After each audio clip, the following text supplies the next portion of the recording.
discussed this earlier last week.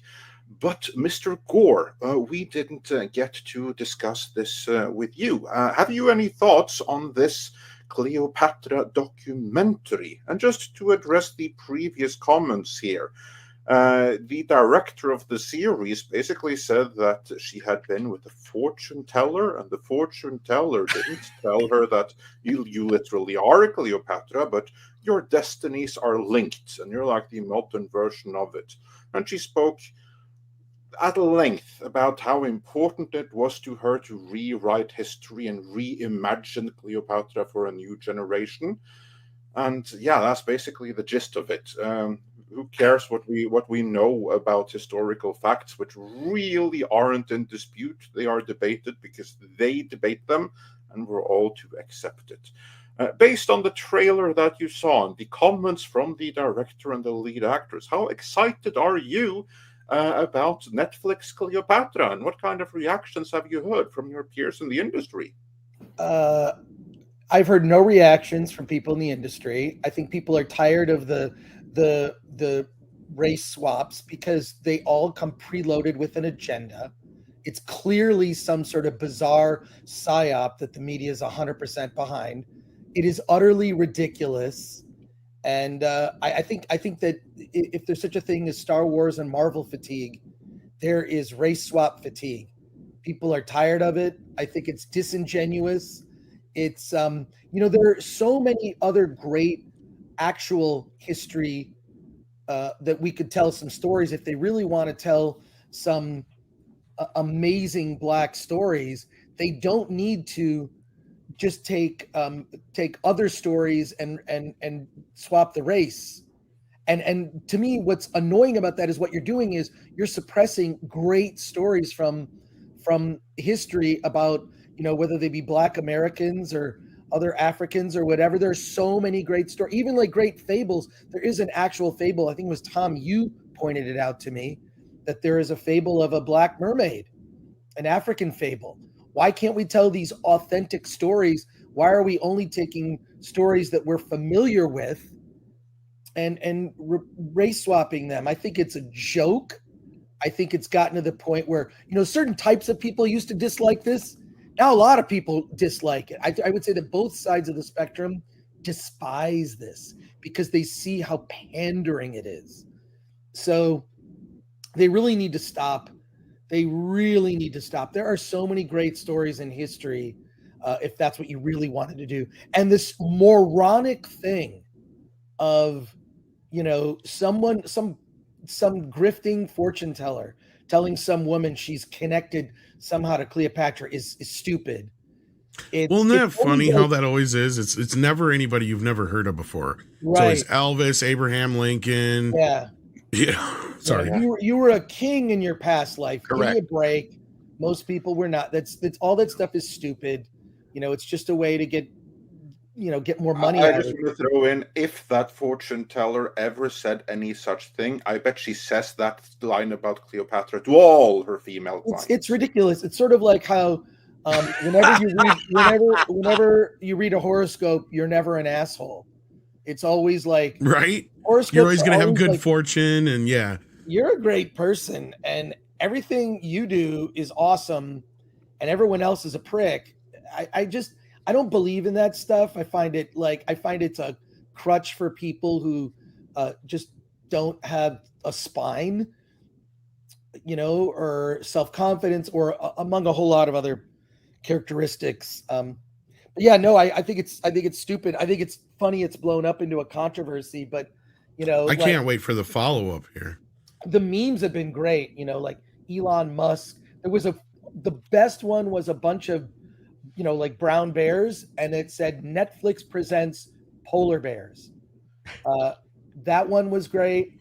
So the memes have been spot on. I really think it sort of shows like why Twitter has become fun is you try to pull something that's BS or disingenuous, and the internet, Twitter, will call you out, and people on Twitter have the freedom to do so. So yeah, I pretty much like just with regards to Ghost and spending a lot of time thinking about the Cultural Revolution, I think a lot of this stuff is now so baked into the the Hollywood woke zeitgeist that I don't think they know that they've become foot soldiers in this war. That's because the people are too stupid, Right. but they're just following along. And if you really start thinking about it deeply, and I don't want to get heavy into Maoism, but one of the things that he did was said the history is done. History is bad. Old stuff is bad. Right. That's really what's happening now. So if the reason that they picked The Littlest Mermaid is because it is part of our consciousness of past events, the idea of taking a great story of this Black Mermaid is irrelevant because they're not changing anything. They're not changing the past because it's hating the past that's the key to this. I'm believing that more and more when I take a look at what Marvel's doing and Star Wars. It's the past is irrelevant, and not so much that, and I mentioned in one of my rants back in February of last year, my famous rant, where it's the war on those of us, not me personally, but the geeks and the nerds that created the content that they're jealous of, that they don't want to reference because they hate the past so much. It's the war on the past. That's really, with so many weird ironic twists and turns, which I don't want to get into right now, but that's my theory.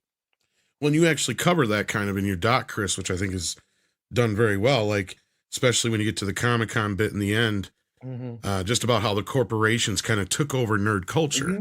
Yes, it just, everything has gotten, when things become corporate, like Comic-Con becomes corporate, like when content becomes corporate. Yep. I mean, Disney is corporate content, period. And I do believe that there's a certain period of the assimilation that you can, when Marvel was first bought, like there were a lot of things where like the trains left the station, movies are being made, scripts are being developed. It takes a little bit of time for that like rot to take hold, but it always takes hold. Yep. I mean, Star Wars at the beginning, sort of genuinely, there was an attempt to do decent Star Wars, I think, from Rogue One and whatever, but like, it's just the corporate rot is there. Corporate rot will always assimilate whatever it brings into its fold and corrupt it and homogenize it and gentrify it and make it soulless. And we've seen it happen over and over again. And the only really way to avoid this is independent creators.